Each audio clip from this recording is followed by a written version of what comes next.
তা আল্লাহ আমাদেরকে যে সংবিধান পাঠিয়েছে, যে সংবিধান আমাদেরকে অনুসরণ করে আমাদের জীবনযাপন করতে হবে, অর্থাৎ জান্নাত পাওয়ার জন্য আমাদের যে আমল করতে হবে, জাহান্নাম থেকে বাঁচার জন্য যে আমল আমাদের করতে হবে, সেই সংবিধানটা কি, সেই হুকুমটা আল্লাহর কি, সেটা হচ্ছে আল কোরআন। তো সেই কোরআনুল কারীম থেকে আমি কিছু আয়াত পরিবেশন করেছি আপনাদের সম্মুখে। সেই আয়াতকে সম্মুখে রেখে আমি আপনাদেরকে কিছু বলার আশা রাখছি। তা আল্লাহ পাক রব্বুল আলামিন সেই কোরআনুল কারীমের ভেতরে 3 নম্বর সূরা সূরা আলে ইমরান 2 নম্বর আয়াতে আল্লাহ পাক রব্বুল আলামিন বলছেন, ইয়া আইয়ুহাল্লাযিনা আমানু ইত্তাকুল্লাহ হাক্কা তুকাতিহি ওয়া লা তামুতুন্না ইল্লা ওয়া আনতুম মুসলিমুন। আল্লাহ পাক রব্বুল আলামিন বলছেন, হে ঈমানদারগণ, তোমরা আল্লাহকে ভয় করো এবং যথাযথ ভয় করো। যেরকম ভাবে আল্লাহকে ভয় করা উচিত ঠিক সেরকম ভাবে আল্লাহকে ভয় করো। হাক্কা তুকাতিহি ওয়া লা তামুতুন্না ইল্লা ওয়া আনতুম মুসলিমুন। আর খবরদার খবরদার তোমরা মৃত্যুবরণ করবে না। কেন মৃত্যুবরণ করবে না?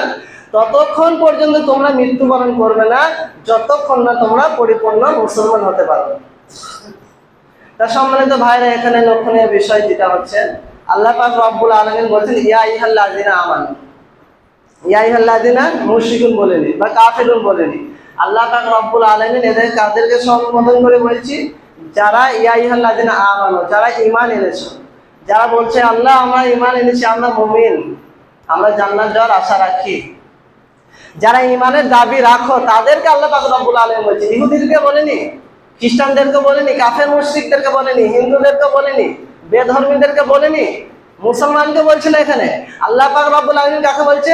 ইয়া আইয়ুহাল্লাযিনা আমানু, যারা ঈমান এনেছে বলে স্বীকার করো, অর্থাৎ যারা বলে আল্লাহ আমি আপনাকে বিশ্বাস করি, যারা ঈমান এনেছে বলে বিশ্বাস করি, তাদেরকে আল্লাহ পাক রব্বুল আলামিন বলছে ইত্তাকুল্লাহ, তোমরা আল্লাহকে ভয় করো। তাদেরকে বলছি যারা মুমিন বান্দাদেরকে বলছে তোমরা আল্লাহকে ভয় করো, যথাযথ ভয় করো। এখন কিভাবে ভয় করতে হবে? এখন এই রাস্তা দিয়ে যাচ্ছি, ধরেন একটা বড় যদি সাপ পড়ে যায় সামনে, আমরা কিরকম ভয় করবো? লাফিয়ে চলে আসবো তো ভাই, নাকি? না ভয় করবো না, সামনের মাথায় গিয়ে পা দেবো, এরকম হয় না। সামনে আগুন জ্বলছে, কেউ যদি বলে ঝাঁপ মারো, কেউ মারবে? সে বুঝে যে আমি পড়ে যাবো, ভয় আছে তার অন্তরে। তা এটা হচ্ছে ভয়। তা আল্লাহর পাপ থেকে বাঁচার জন্য, জাহান্নাম থেকে বাঁচার জন্য আল্লাহকে ঠিক তার থেকেও বেশি ভয় করতে হবে। সেটাই আল্লাহ বলছে যে ইত্তাকুল্লাহ হাক্কা তুকাতিহি, বলছে তোমরা যথাযথ ভয় করো আল্লাহকে, যেরকম ভাবে ভয় করা উচিত। আপনি যদি জঙ্গলের ভেতর দিয়ে যান, ধরেন পায়ে চটি নেই, মাথায় কিছু নেই, তো সেই জঙ্গল কাঁটা এলে ঝোড় ধার দিয়ে যদি আপনি যান, কিভাবে পার হবেন? মাথার দিকে তাকাবেন, সাইডে তাকাবেন, এর সাইডে তাকাবেন, পায়ের দিকে দেখবেন, তাই না? যদি না জানে অন্ধর মতো যদি হেঁটে যান, তাহলে কিরকম হালাত হবে সেটা আমি বলছি না, আপনারা বুঝতে পারছেন। তা ভয় করে চলবেন আপনি। একটা সামান্য কাঁটা দেখে আপনি ভয় করে চলছেন, কেন? কাঁটা মুখে যাবে। আর সেই জাহান্নামকে কিরকম ভাবে ভয় করতে হবে বুঝেন? তা আল্লাহ পাক রব্বুল আলামিন ঈমানদারদেরকে বলছে ইত্তাকুল্লাহ, তোমরা আল্লাহকে ভয় করো, হাক্কা তুকাতিহি, আর তোমরা মৃত্যুবরণ করো না, ওয়ালা তামুতুন্না ইল্লা ওয়া আনতুম মুসলিমুন, যতক্ষণ না তোমরা মুসলমান হতে পারো। তাহলে সম্মানিত ভাইরা, এখানে আল্লাহ পাক রব্বুল আলামিন ঈমানদারদেরকে বলছে, মুমিনকে বলছে। এখন মুমিন কারা? এটা আমাদের কাছে পরিষ্কার হওয়া দরকার। ঈমানদারদেরকে বলছি যে তোমরা আল্লাহকে ভয় করো। তাহলে মুমিনটা কে? যে ঈমান আনবে সে তো মুমিন। তো মুমিনটা কি? ঈমানটা কি? ঈমানটা হচ্ছে একটা আরবি শব্দ, যার অর্থ হচ্ছে কি, যে যার অর্থ হচ্ছে অন্তরে বিশ্বাস করা। ঈমান শব্দের এটা হচ্ছে আরবি শব্দ, যার অর্থ হচ্ছে বিশ্বাস স্থাপন করা। এখন আমরা কিসের ওপর বিশ্বাস স্থাপন করবো সেটা আমাদেরকে অবশ্যই জানতে হবে। তা আল্লাহ রাসূল সাল্লাল্লাহু আলাইহি সাল্লাম বলছেন যে 6টি জিনিসের প্রতি আমাদেরকে বিশ্বাস স্থাপন করতে। বিশ্বাস স্থাপনটা কি? ঈমানটা পরিপূর্ণ কিভাবে হবে? আমাকে অন্তরে বিশ্বাস করতে হবে, আর কি মুখে স্বীকৃতি দিতে হবে, আর সেটা কাজে বাস্তবায়ন করতে হবে, অর্থাৎ আমাকে আমল করতে হবে।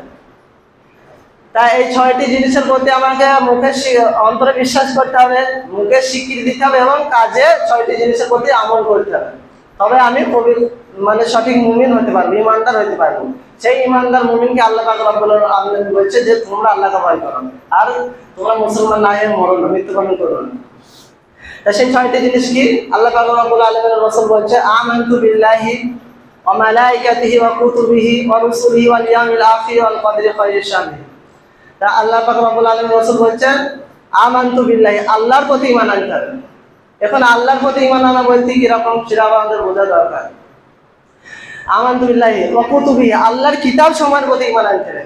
যে আসমানি কিতাবগুলো এসেছে, যে কোরআন আল্লাহর বিধান এসেছে, এর প্রতি আমাদেরকে ঈমান আনতে হবে। অর্থাৎ পবিত্র কোরআনের উপর ঈমান আনা বলতে যে কোরআনটা এসেছে এমনি এসেছে, আমাদের শুধু পড়বো আর নামাজ পড়বো সেই জন্য না, কোরআনটা পড়ার জন্য আসেনি। কোরআনটা আমাদের সারা জীবনটা কিভাবে পরিচালনা হবে, কিভাবে মুসলমানরা চলবে, কিভাবে দেশ শাসন করবে, কিভাবে ব্যবসা বিজনেস করবে, কিভাবে রাষ্ট্র পরিচালনা করবে, সেটা কোরআনের ভেতর আছে। তো সেইটা মেনে নেওয়া মানে অর্থাৎ কোরআনকে গ্রহণ করা, যে কোরআনকে আমরা আমাদের জীবনে আদর্শ হিসাবে গ্রহণ করবো, যে কোরআন মেনে আমরা চলবো, এটা হচ্ছে কোরআনের প্রতি ঈমান আনা। রসুলি এবং রসুলগণের প্রতি যে আল্লাহ রসুল, যা আমাদের রসুল, তিনি একটা রসুলের প্রতি বিশ্বাস করা। আরো যত নবীগণ এসেছে তাদেরকে রসুল হিসাবে আমাদেরকে মেনে নিতে হবে। আর একটা কি ফেরেশতাদের প্রতি ঈমান আনা, যে আল্লাহর সৃষ্টি ফেরেশতারা আছে, তারা আল্লাহর আদেশ ছাড়া অন্য কিছু করে না, তারা আল্লাহ আদেশ হুকুম মেনে নেয়। তো ফেরেশতাদের প্রতি আমাদেরকে ঈমান আনতে হবে। ওয়াল ইয়াউমিল আখিরি, আর কিয়ামত দিবসের প্রতি। কিয়ামত দিবসের প্রতি বলতে যে আমাদেরকে মৃত্যুবরণ করতে হবে, আমাদেরকে আখিরাত জামানে আবার ওঠানো হবে। কিয়ামতের দিন আমাদেরকে ওঠানো হবে, অর্থাৎ আল্লাহর সামনে আমাদের হাজির করা হবে, যে তুমি কি করেছো দুনিয়া থেকে। তুমি দাদাগিরি করে বেড়েছো, মস্তানিগিরি করে বেড়েছো, তোমার রক্তের একটু গরম ছিল, তুমি নিজের মন মতো করে বেড়েছিল, সেটা তোমাকে একটু ক্ষমতা ছিল বলে, সেটা চলবে না।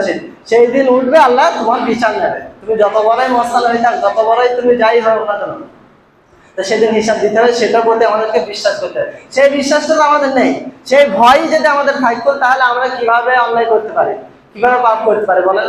অবশ্যই ভয় থাকবে অন্তরে।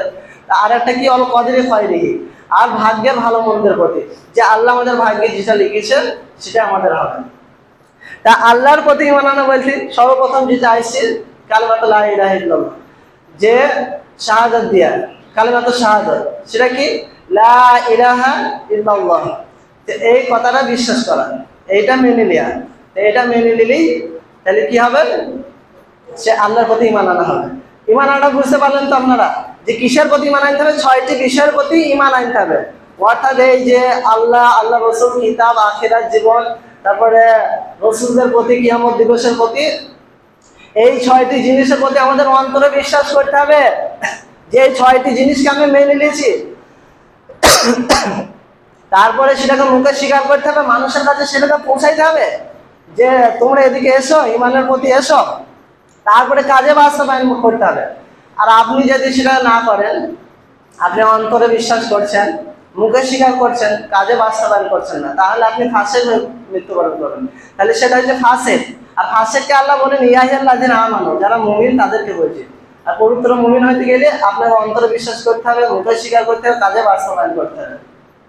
এখন ব্যাপার হয়েছে কি, আপনি সমস্ত স্বীকার করলেন যে আমি ঈমান এনেছি, আমি ঈমান এনেছি, মুখে বলছি, আবার কাজও করছি, নামাজও পড়ছি, রোজা রাখছি, সবকিছুই করছি, কিন্তু অন্তরে আমি বিশ্বাস করছি যে আল্লাহর কাছে একদিন আমাকে যেতে হবে। কিয়ামত দিবসের প্রতি আল্লাহ রসুলদেরকে আমরা রসুল বলে মেনে নিচ্ছি, অর্থাৎ তার যেসব আদর্শ সেগুলো মেনে নিচ্ছি, আল্লাহর কিতাবকে আমরা গ্রহণ করছি, আল্লাহর কিতাবকে বাদ দিয়ে আমরা বেধর্মীদের কিতাবকে অনুসরণ করছি। ইহুদি খ্রিস্টানরা যে সংবিধান আমাদের ওপরে চাপিয়ে দিয়েছে, সেই সংবিধান আমরা মেনে নিয়েছি, তার ওপরে আমরা জীবন চালাচ্ছি। এটা নয় কিতাবকে মেনে, কিতাবের প্রতি ঈমান আনা বলতে, সেটা আমাদের কিতাবের উপর ঈমান আনা বলতে তার উপরে বাস্তবায়ন করতে হবে। তা যেটা বলছিলাম, যে এই 6টি জিনিসের প্রতি আমাদের অন্তরে বিশ্বাস করতে হবে, আর মুখে স্বীকার করতে হবে। হ্যাঁ, আর অন্তরে যদি বিশ্বাস না থাকে, কাজে বাস্তবায়ন করলাম, মানুষকে প্রচার করলাম, তাহলে সে মুনাফিক হয়ে মৃত্যুবরণ করবে। আর মুনাফিককেও আল্লাহ পাক রব্বুল আলামিন বলেনি। এখানে আমাদের পরিষ্কার করে বুঝতে হবে ভাই, এই ঈমানটা হচ্ছে খুব দামি জিনিস। আপনি দেখুন, একটা সংখ্যা লিখেন, একটা সৈন্য লিখেন, ধরেন এই সৈন্যটার কি কোনো দাম আছে? কিছু দাম আছে কি? কিছু দাম নেই। একটা সৈন্যর কি দাম আছে? দুটো সৈন্যর দাম নেই। যদি এই সৈন্য লিখতে লিখতে 1000টা সৈন্য লিখেন, তা কিছু দাম আছে? তার কিছুই দাম নেই। সৈন্যর পাশে যদি বাসায় একটা 1 বসিয়ে দেন, একটা সৈন্যর পাশে, তাহলে সেটা 10 বলে গণ্য হবে, তার সংখ্যা হয়ে যাবে, সেটা 10। তার পাশে একটা সৈন্য লাগিয়ে দেন, তাহলে সেটা কি হবে? 100 হয়ে যাবে। আর একটা সৈন্য 1000 হয়ে যাবে, আর একটা লাগিয়ে দেন 10,000 হয়ে যাবে। এরকম ভাবে সেটা বাড়তে থাকবে। এখন আপনি ঠিক ওই রকম ভাবে আপনার যদি ঈমান যদি না থাকে, আমার ঈমান যদি না থাকে, আমি যতই আমল করি না কেন, সারা জীবন নামাজ রোজা হজ জাকাত যাই কিছু করে আমি দুনিয়ায় আমি যদি দান করে দিই, তাহলে ওই সৈন্যর মতন। যদি আপনি লক্ষ্য করে সৈন্য লেখেন কোনো দাম নেই, ঠিক ইমান যদি না থাকে, আপনার যদি উজু না থাকে, তাহলে নামাজ সারাদিন যদি নামাজ পড়ে কোনো কাজ হবে? তো ছোট বিষয় আপনারা বুঝতে পারবেন। উজু যদি না থাকে তাহলে নামাজ আমাদের কবুল হবে না। তো নামাজ পড়ার জন্য শর্ত হয়েছে উজু, ঠিক ইবাদত কবুল হওয়ার জন্য শর্ত হয়েছে কি ইমান, অর্থাৎ মুমিন হইতে হবে। তার মুমিন যদি না হয় তার ইবাদত কবুল হবে না। সেই জন্য ইমানটাকে আমাদেরকে বুঝতে হবে। ইমানটা কি? ইমানটা 6টি জিনিসের প্রতি ইমান আনতে হবে। তার মধ্যে সর্বপ্রথম একটা যেটা হয়েছে আল্লাহর প্রতি ইমান আনতে হবে। আল্লাহর প্রতি ইমান আনতে বলতে যে আল্লাহর প্রতি ইমান আনার আগে আমাদেরকে একটা কাজ করতে বলেছে আল্লাহ পাক রব্বুল আলামিন। সূরা বাকারার ভেতরে আয়াতুল কুরসির পরে যে আয়াতটা এসেছে, আল্লাহ পাক রব্বুল আলামিন বলছেন ফামা ইয়াকুফুর বিত-তাগুত ওয়া ইউমিন বিল্লাহ। ওয়া ইউমিন বিল্লাহ মানে যে তোমরা ঈমান আনো। তার আগে কি বলছে আল্লাহ পাক রব্বুল আলামিন? বলছে ফামা ইয়াকুফুর বিত-তাগুত ওয়া ইউমিন বিল্লাহ ফাকাদ ইসতামসাকা বিল উরওয়াতিল ওয়াসকা লা ইনফিসামা লাহা। যে তোমরা আল্লাহর প্রতি ঈমান আনার আগে ফামা ইয়াকুফুর বিত-তাগুত, তাগুতকে পরিহার করতে হবে। আল্লাহর প্রতি যে আমি ঈমান আনবো, বিশ্বাস রাখবো, তার আগে আমাদেরকে একটা কাজ করতে হবে, তাগুতকে পরিহার করতে হবে। এখানে আমাদের জানা দরকার যে তাগুত কি। আমরা সেই ছোটবেলায় থেকে নামাজ রোজা হওয়ার জায়গা সবই করে আসছি, বায়ানও শুনছি ঠিকই, বক্তব্য অনেক শুনছি, কিন্তু ভাই এই তাগুতকে আল্লাহ পাক রব্বুল আলামিন বলছে কুরআন কি বলছে? ফামা ইয়াকুফুর বিত-তাগুত, যে তোমরা আগে কুফরি করো। কুফরি বলতে অস্বীকার করো। কাকে অস্বীকার করতে হবে? তাগুতকে। তা তাগুতটা কি? তাগুতকে অস্বীকার করে ওয়া ইউমিন বিল্লাহ, অতঃপর তুমি ঈমান আনো, তাহলে কাজ হবে। ঠিক উদাহরণস্বরূপ আপনি যদি বলেন যে এই গ্রামের সবাই আমার পিতা, অমুক জনা আমার পিতা, তাহলে এই কথাটা কিরম হয়েছে? পাগল বলবে তো, তাই না? তাহলে আমাকে আগে অস্বীকার করতে হবে যে কেউ আমার পিতা নয়, কেউ আমার পিতা নয়, অমুক জন আমার পিতা, তাই না? এটা হচ্ছে স্বীকার করা। এখানে বলতে হচ্ছে যে কালেমাতুল লা ইলাহা ইল্লাল্লাহ, যেটা দুটো অংশ, একটা নাফি আর একটা হা বাচক। নাফি মানে না বাচক, দ্বিতীয়টা হচ্ছে হা বাচক। যেটা কি? কালেমাতুল শাহাদাত লা ইলাহা, এটা হচ্ছে না বাচক। আপনাকে আগে অস্বীকার করতে হবে যে কোনো ইলাহ নেই। ইলাহ বলতে উপাস্যযোগ্য কেউ নেই, আইনদাতা কেউ নেই, বিধানদাতা কেউ নাই, রিজিক দাতা কেউ নাই। কে? আমাদের জন্মদাতা কেউ নাই, দুনিয়ার মালিক জান্নাতের মালিক কেউ নাই। এটাকে আপনাকে আগে অস্বীকার করতে হবে যে লা ইলাহা, কোনো সত্য ইলাহ নেই ইল্লাল্লাহ, আল্লাহ ছাড়া। এরপরে আপনাকে স্বীকার করতে হবে যে আল্লাহ ছাড়া কোনো সত্য ইলাহ নেই। আগে সকল কিছুকে বাতিল করতে হবে। না কি করবেন? আপনি দেশের সরকারের আইনও মানবেন, তারপরে আল্লাহর আইনও মানবেন, তা হবে না ভাই। আপনি কি শয়তানের আইনও মানবেন, আবার বলবেন আল্লাহর আইনও মানবো, তাই হবে? আপনি নিজের মন মতো চলবেন, আর নিজের মন অনুসরণ করে আপনি চলবেন যে আমার যা মন যাবে তাই করবো, আমার ক্ষমতা আছে, পাওয়ার আছে, রক্তের জোর আছে, যা মন আমি তাই করবো, তারপরে আল্লাহর আইনও মানবো, হবে? কোনো কাজ হবে না। তা আল্লাহ পাক রব্বুল আলামিনের উপরে ঈমান আনতে হইতে লা ইলাহা আগে অস্বীকার করতে হবে, ইল্লাল্লাহ, অতঃপর আল্লাহর প্রতি ঈমান আনতে। লা ইলাহা মানে কোনো সত্য ইলাহ নাই ইল্লাল্লাহ, আল্লাহ ছাড়া। তা এই কালেমার দাবি, এই কালেমাটা আমাদের তো আরবি শব্দ নয়। হ্যাঁ, আপনারা হয়তো জানেন যে কালেমাটার এত মূল্য যে কিয়ামতের দিন আসমানকে যদি, আসমান 7 জমিন যদি এক দাঁড়িপাল্লায় রাখা হয়, আর এক দাঁড়িপাল্লায় যদি কালেমাটা রাখা হয়, তাও ভারী হয়ে যাবে। আমরা জানি এতটুকু। তো এর মধ্যে কি আছে এত ভারী? এই কালেমাটা বলি আপনাকে মুমিন হইতে হবে, অর্থাৎ একটা জিনিসের প্রতি ঈমান আনতে হবে, যে আল্লাহর প্রতি। কোনো 5টি জিনিস থাকবে, তাই আল্লাহর প্রতি আগে ঈমান আনি আমরা। তা আল্লাহর প্রতি ঈমান আনার আগে কি করতে হবে? সেটা সবাই এক করবে তাগুত। তাগুতকে আমাদেরকে অস্বীকার করতে হবে। তা তাগুতটা কি আমাদেরকে অবশ্যই জানতে হবে। তাগুত কাকে বলে? তগত শব্দের আবিধানিক অর্থ হয়েছে যে বন্যা, মানে সীমা অতিক্রম করা, সীমা অতিক্রম করা। তগত শব্দের অর্থ, আবিধানিক অর্থ, এই শাব্দিক অর্থ। আর আবিধানিক অর্থ পরে বলছি। শাব্দিক অর্থ হচ্ছে কি? মানে সীমা অতিক্রম করা, তগত শব্দের অর্থ। তো সীমা অতিক্রম করা বলতে যখন নদীর পানি একটা সীমার মধ্যে থাকে, তাই না? যখন পানি বেশি হয়ে যায়, সে সীমা অতিক্রম করে বাঁধ পার হয়ে যখন চলে যায়, সীমা লঙ্ঘন করে, তখন সেটাকে আমরা বন্যা বলি। তাই তগত শব্দের অর্থ যে বন্যা, অর্থাৎ অতিক্রম করা, সীমা লঙ্ঘন করা। এখন আমরা যদি আল্লাহর আইন সীমা লঙ্ঘন করি, হ্যাঁ, যা আল্লাহর আইন সীমা লঙ্ঘন করি, নিজে আইন যদি প্রণয়ন করি, বা আল্লাহকে যদি না মানে নিজের হুকুম মানে হুকুম তৈরি করে নিজেই মানি, অর্থাৎ আমাদের দেশের জন্য তৈরি হয়েছে, মানুষই তো সংবিধান তৈরি করেছে। সংবিধান তৈরি করার মালিক কে? সংবিধান তো আল্লাহ দিয়েছে, যে ভবিষ্যৎ এবং এখন কি হয়েছে এবং আগে কি হয়েছে যে সব কিছু জানবে সেই তো সংবিধান তৈরি করবে। এখন আমি আমার জন্য সংবিধান করবো, একটা আইন তৈরি করবো, সেটা আমার জন্য তো ছাড় দেবো। কোন দিক দিয়ে ছাড় পাবো? আমি তো তলা দিয়ে, বেঞ্চের তলা দিয়ে কীভাবে হারাম দিতে পারবো, সেটা আমার ছাড় যাবে।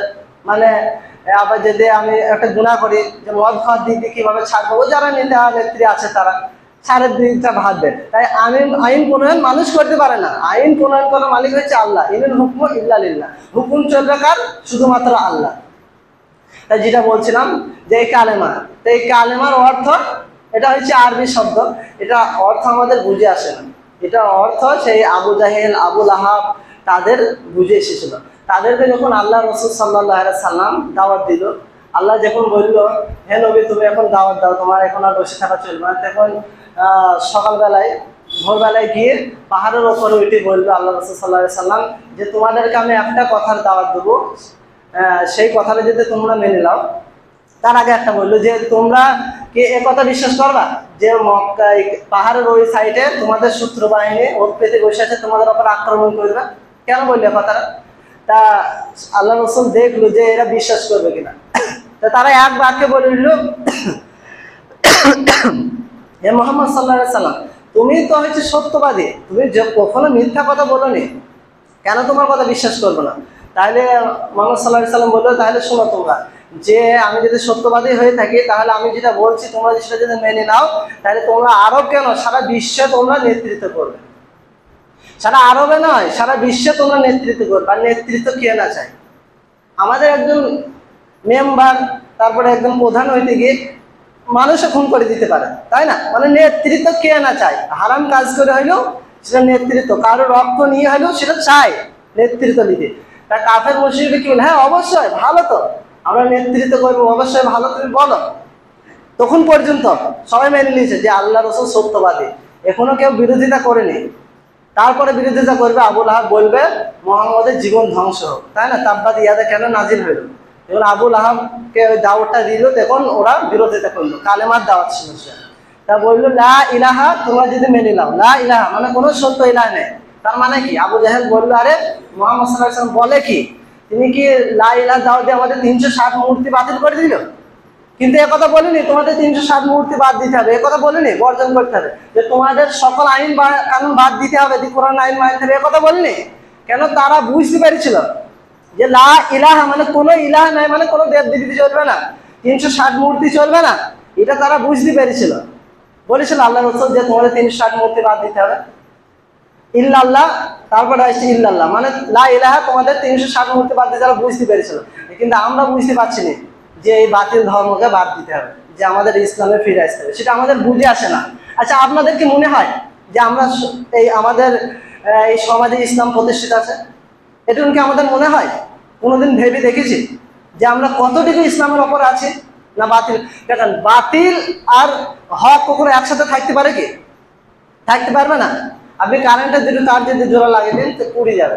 তা বাতিল আর হক থাকবে না। যখন হক চলাইবে তখন বাতিলকে অবশ্যই মিটে যেতে হবে, আর হক আর বাতিল একসাথে থাকতে পারবে না।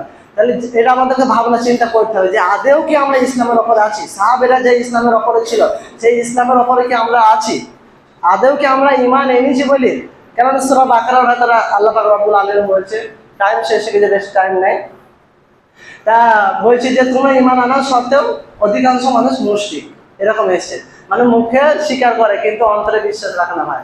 তাই ওইদিকে আর যাচ্ছে না, যে তারা কাফের মুশরিক যেটা বুঝতে পারছিল যে কালেমার দাবি মেনে নিলে মানে কোনো বাতিল ধর্ম আর চলবে না, ইল্লাল্লাহ, আল্লাহকে মেনে নিলে। কাফের মুশরিকরা তারা আল্লাহকে মানত না। আল্লাহ রসুলের বাপের নাম ছিল কি? আব্দুল্লাহ, মানে আল্লাহর বান্দা, তাই না? আল্লাহর আবদা মানে আল্লাহর গুলাম। তারা আল্লাহকে মানত বলে আব্দুল্লাহ নাম রেখেছিল। আবার তারা কাবা শরীফের দেখভাল কারা করতো? আল্লাহ রসুলের পরে তো ইসলামকে প্রচার হয়েছে, তাই না?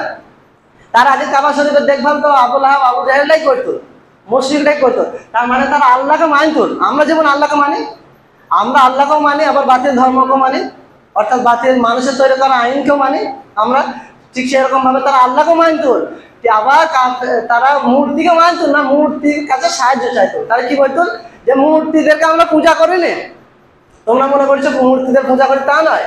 তারা মূর্তিদের পূজা করতো না, তারা মূর্তিদের কাছে বলতো, তাদের রসিলা বানাইতো যে আল্লাহর কাছে দোয়া করবে, আমাদের জন্য চাবে, আল্লাহর কাছে পানি চাবে, আরো ভালো মন্দ অনেক কিছু চাবে, তারা ওসিলা বানাইতো। সেই জন্য তারা একটা শিরিক করতো। আর কালেমার প্রথম দাবি হয়েছে আগে অস্বীকার করতে হবে, সকল বাতিলকে অস্বীকার করতে, যেমন তগুতকে অস্বীকার করতে হবে। ফামাই ইয়াকফুরু তগুত ওয়া ইউমিনু বিল্লাহ। তা সব দিকে বলতে গেলে হয়েছে না, একটু একটু বলছে, আবার পরে ইনশাআল্লাহ টাইম পালে বলবো। তো তগুতটা শেষ করে নিই। তাই তগুত কাকে বলে সেটা আগে বলে দিই আপনাদেরকে। মানে ঈমান আনার আগে যেটা তগুতকে অস্বীকার করতে হবে, তবে ঈমানটা কবুল হবে।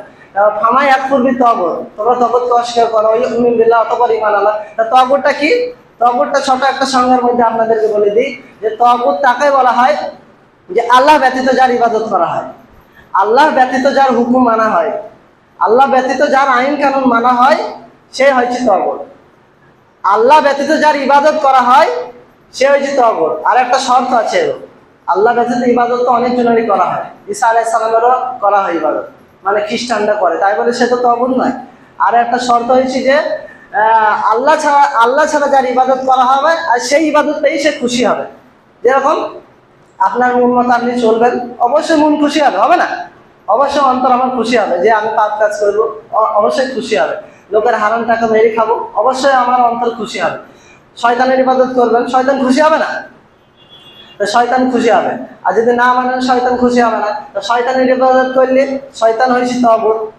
আপনার নিজের অন্তর, নাফস, যদি আল হাওয়া বলা হয়, এই নাফসের আপনি যদি ইবাদত করেন, তগুতের ইবাদত করেন, অর্থাৎ নিজের মন মতো চলেন, আল্লাহ মন মতো যদি না চলেন, তাহলে আপনাকে তগুতকে অস্বীকার করা হয়েছে না। তাহলে আপনাকে কি করতে হবে? আগে তগুতকে অস্বীকার করতে হবে। তগুতকে অনেক কিছু আছে, যেমনি শয়তান আছে, যে সেই শ্রেণীর শাসক যারা আল্লাহর আইন বাদ দিয়ে, আল্লাহর শাসন বাদ দিয়ে, আল্লাহর বিচার বিধান বাদ দিয়ে সে নিজে তৈরি করা, অর্থাৎ মানুষের তৈরি করা কি হুকুম দিয়ে সে শাসন কার্য পরিচালনা করে। ঠিক যেমন উদাহরণ, যে আল্লাহ চোরের হাত কাটা বিধান দিয়েছে, যে চোর চুরি করলে তাকে হাত কেটে দিতে হবে, জিনা করলে যা শাস্তি আছে তাই দিতে হবে, মদ খাইলে তাকে বেত্তর আঘাত দিতে হবে, তাই না? তা বিবাহিত পুরুষ মহিলা বা পুরুষ যদি জিনা করে তাদেরকে পাথর ছুরি হত্যা করতে, হজম করতে হবে। এইগুলো হচ্ছে আল্লাহর বিধান। আর মানুষ কি করছে? একজন চুরি করছে, তার আত্মীয় হয়, তাই কি করছে? এই দিক দিয়ে চুরি হয়েছে, এই গেট দিয়ে পাস করে দিয়েছে, এই যা যা বিচার হয়ে গেছে, চলে যা, 2000 টাকা জরিমানা। এরকম হয়েছে কিনা আমাদের সমাজে? হয়েছে কিনা? তা এই আইনটা আল্লাহর আইন নয়। আমরা যদি সাচ্চা মুমিন হয়ে থাকি, সাচ্চা মুসলমান যদি আমরা নিজেকে দাবি করি, তাহলে আল্লাহর আইন দ্বারা বিচার করতে হবে, না কি করতে হবে? নিজের মন মতো বিচার করবো, তাহলে তগুতকে মেনে নেওয়া হয় না। নিজের মন মতো করলে, আর মানুষের আইন দ্বারা বিচার করবো, তাহলে মানুষটা হচ্ছে তগুত। সেই বিচারটা, সেই হুকুমটা মানাই তো হয়েছে ইবাদত, আর সেই আল্লাহ ছাড়া যার ইবাদত করা হবে সেইটা হচ্ছে তগুত। তাহলে এখানে আমাদেরকে বুঝতে হবে ভাই, যে তগুতকে পরিহার করতে হবে, অতঃপর ঈমান আনতে হবে, তাহলে কাজ আছে। তগুতকে যদি পরিহার না করি, আমরা যতই ঈমান দাবি করি না কেন, যতই নামাজ রোজা হজ জায়গা যাই করি না কেন, তাহলে আমাদের কোনো কাজে আসবে না। তো সম্মানিত ভাইরা, তা আমাদেরকে তগুত সম্পর্কে বুঝতে হবে ভালো করে। এই বিষয়গুলিকে আপনাদের বাড়ির পাশে বড় আলেম আছে, তাদেরকে জিজ্ঞেস করতে হবে। আর আমরা যে মুসলমান, আমরা ইসলামটাকে বুঝবো না। আচ্ছা ভাই, আপনাদেরকে বলি, ইসলাম সম্পর্কে আর বলা হয়নি, ঈমান সম্পর্কে বলতে গিয়ে টাইম শেষ হয়ে গেল। ইসলামটা হয়েছে কি? আমাদের কি জানা আছে? বলেন ইসলামটা কি? আমরা যে এতগুলো মুসলমান বা ভালো ভালো আলেমদেরকে আপনারা জিজ্ঞেস করেন, ভাই ইসলামটা কি? একটা হিন্দুই যদি আমাদের জিজ্ঞেস করে দেবো কি, ভাই তুমি যে ইসলাম ধর্ম কি, ওটা কি জিনিস, খাওয়া হয় না গায়ে মাখা হয়, আমরা কি উত্তর দেবো? একজন ডাক্তার যদি বলে, ভাই ডাক্তার কাকে বলে জানেনি, সে যদি বলে আমি এমবিবিএস ডাক্তার, ভাই এমবিবিএস ডাক্তার কাকে বলে, কি করে, কিছু জানি না, তাই তাকে ডাক্তার বলবে? পাগল বলবে তো তাকে। একজন মাস্টার, সে কি মাস্টারই কাকে বলে জানে না, সে বলছে আমি একজন হাই স্কুলের মাস্টার, তাকে মেনে নেবে মাস্টার হিসেবে? ঠিক সে এরকম ভাবে আমাদের হয়েছে, যে আমি বলছি আমি মুসলিম, কিন্তু মুসলিম কাকে বলে? যে আমি বলছি আমি মুসলমান, কিন্তু ইসলামটা সম্পর্কে আমি জানি না, ইসলামটা কি সেটা আমি জানি না। কিরকম ভাবে মুসলমান আমাদেরকে, আমরা অন্তরকে জিজ্ঞেস করি যে কিরকম মুসলমান, আমাদের যে ধর্মটা আমাদের কাছে এসে, সেই ধর্মটাই কি জানি না, তাহলে আমরা কোন ধর্ম মানি? হ্যাঁ দেখেন, ইসলামটা কি? ইসলাম শব্দের অর্থ কি ভাই? সেটা কি জানা আছে আমাদের? সেটাও জানা নেই। কিন্তু হয়তো সেটা আমরা যেটা জানি যতটুকু, সেটা হচ্ছে কি ইসলাম মানে শান্তি, তাই কি? ইসলাম মানে শান্তি নয়, সালাম মানে শান্তি। আমি আপনাকে সালাম দিই, তার মানে কি আসসালামু আলাইকুম, আপনার উপরে শান্তি বর্ষিত হোক, ওয়া রাহমাতুল্লাহ, আল্লাহ আপনার উপর রহম করো, ওয়া বারাকাতুহু, এবং আল্লাহর সমস্ত কাজকর্মে আপনাকে বরকত দিক। এটা হচ্ছে শান্তি। ইসলাম মানে শান্তি না। ইসলাম মানে কি? ইসলাম মানে হচ্ছে আত্মসমর্পণ করা। আত্মসমর্পণ করা বলতে ছোট্ট একটা উদাহরণ দিয়ে আপনাকে বোঝাই। এখন আপনি একজন মানুষ মার্ডার করেছেন বা চুরি করেছেন, ডাকাতি করেছেন, এখন পুলিশ এসেছে আপনাদের সমাজে, তখন আপনাকে বলছি সিলিন্ডার হয়ে যায়। সিলিন্ডার বুঝেন তো, মানে আত্মসমর্পণ করেন। পুলিশে বলছে আত্মসমর্পণ নাই, গুলি করে দেবো। তখন কি বলে? আমি সিলিন্ডার হয়ে গেছি, অর্থাৎ তুমি আমাকে নিয়ে চলো। তুমি জেল খাটাবে, আমাকে পানিতে বন্দি করে রাখবে, কি ফাঁসি ঝুলি দেবে, কি যাবজ্জীবন জেলে রাখবে, তোমার হুকুম মানতে, মানে তোমার সরকারের আইন মানতে আমি রাজি আছি, মানে আত্মসমর্পণ করছি, আমি তোমার কথা মেনে নিচ্ছি। আত্মসমর্পণ, এটা হচ্ছে আত্মসমর্পণ করা। অর্থাৎ আমাদেরকে আত্মসমর্পণ করতে হবে ঠিক ওই রকম ভাবে, কার কাছে? আল্লাহর হুকুমের কাছে আত্মসমর্পণ করতে হবে। ইসলাম মানে কি?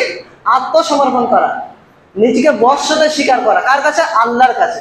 নিজেকে সঁপে দেওয়া, আমাকে সঁপে দেওয়া কার কাছে? আল্লাহর কাছে, আল্লাহর হুকুমের কাছে, আল্লাহর আদেশের কাছে। তবে তো আমি খাঁটি মুসলমান হবো, নাকি? শয়তানের কাছে সঁপে দেবো, শয়তানের আইন কানুন মানবো, আমি খাঁটি মুসলমান হয়ে যাবো নাকি? তা আমাদেরকে আল্লাহর আইনের কাছে ভাই সঁপে দিতে হবে। তা ঠিক ওই রকম একজন চোর যেমনি সরকারের পুলিশের বাহিনীর কাছে সঁপে দিয়েছি, মেনে নিয়েছি, আমি তোমার আইন মেনে নিয়েছি, না মানলে তো গুলি করে দেবে কিনা?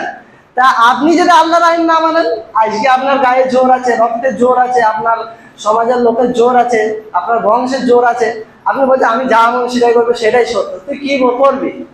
এটা তো রক্তের জোর বলছে। যেদিন আপনি মরে আল্লাহর কাছে হাজির হইতে হবে, সেদিন কি হবে ভাই? সেই কথাটা আপনার ভেবেছি? সেটাই হয়েছে সেই কিয়ামতের দিবসের প্রতি ঈমান আনা। সেটার প্রতি যার ঈমান থাকবে, যে জাহান্নাম বলে যার ভয়টা থাকবে, সেগুলি করতে পারবে না। একজন খাঁটি মুসলিম এগুলি করতে পারে না।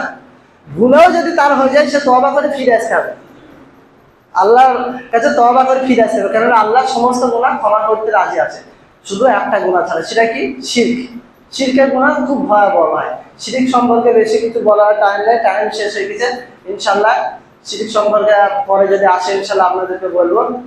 ছোট্ট একটা বলে দিই, যেমনি আপনার স্ত্রী আছে ধরেন, আপনার মা সন্তানরা আছে ধরেন, আপনার ছেলে যদি আপনার সামনে যদি বলে, যে আপনার স্ত্রী যদি বলে যে অমর আমার স্বামী, আপনার কিরম হবে? অন্তরে হবে কিনা? একটা আঘাত লাগবে কিনা?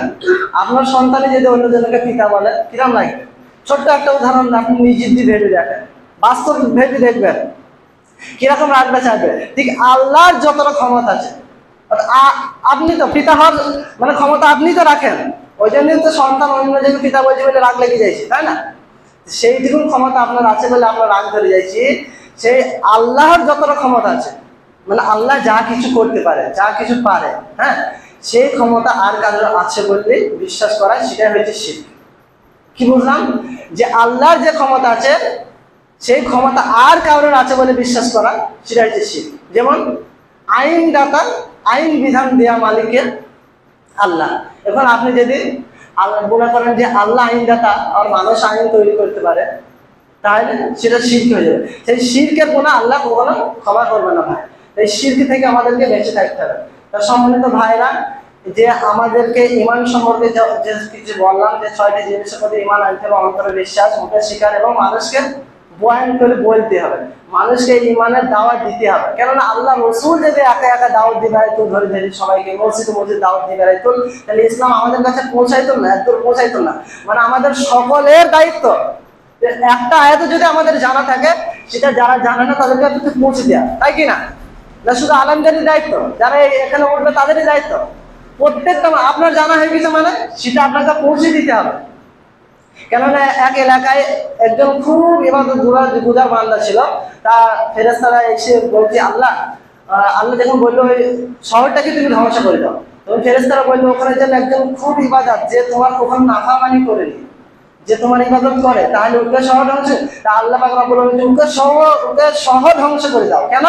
সে নিজে ইবাদত করেছে, কিন্তু মানুষকে সে বলেনি, সত্যটা মানুষের কাছে পৌঁছায়নি, সেই জন্য তাকে ধ্বংস করে দেওয়া হয়েছিল।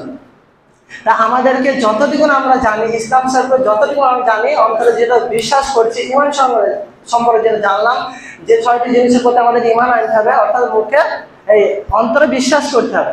অন্তরে বিশ্বাস করা হয় যে মা বলেছে আমাকে ছোটবেলায় যে অমুক জনের পিতা, আমি দেখেছি, আমি যে আমার পিতাকে বাপ বলে আমি দেখেছি যে আমার হওয়ার সময় যে ইনি আমার পিতা, মানে সেটা কি বিশ্বাস, আমি বিশ্বাস করেছি, আমার মা বলেছে বিশ্বাস করেছে আমি। ঠিক আল্লাহ পাক রব্বুল আলামিন রাসূল আমাদেরকে বলেছে এই 6টি জিনিস, অর্থাৎ আল্লাহ আছে, কিয়ামত আছে, নবী রাসূলগণ আছে, কিতাব আছে, এই 6টি জিনিসের প্রতি নবী সাল্লাল্লাহু আলাইহি সাল্লাম আমাদেরকে বলেছে তার প্রতি বিশ্বাস স্থাপন করা। কি দেখানো যাবে বলেন? কবরে আযাব কি দেখানো যাবে? দেখানো, তাহলে এটা হচ্ছে বিশ্বাস, মানে অন্তরে আমাদের বিশ্বাস করতে হবে। আর একটা কি বললাম, মুখে স্বীকার করতে হবে, কাজে বাস্তবায়ন করতে হবে ভাই, তবে আমরা প্রকৃত মুমিন হইতে পারবো। আর সেই মুমিনকে বলেছে তোমরা আল্লাহকে ভয় করো, আর খবরদার খবরদার মুসলমান না হয়ে মৃত্যুবরণ করো না। আর আল্লাহ পাক রব্বুল আলামিন যে তোমরা পরিপূর্ণ মুসলমান হয়ে মৃত্যুবরণ করো। যাক ভাই, সময়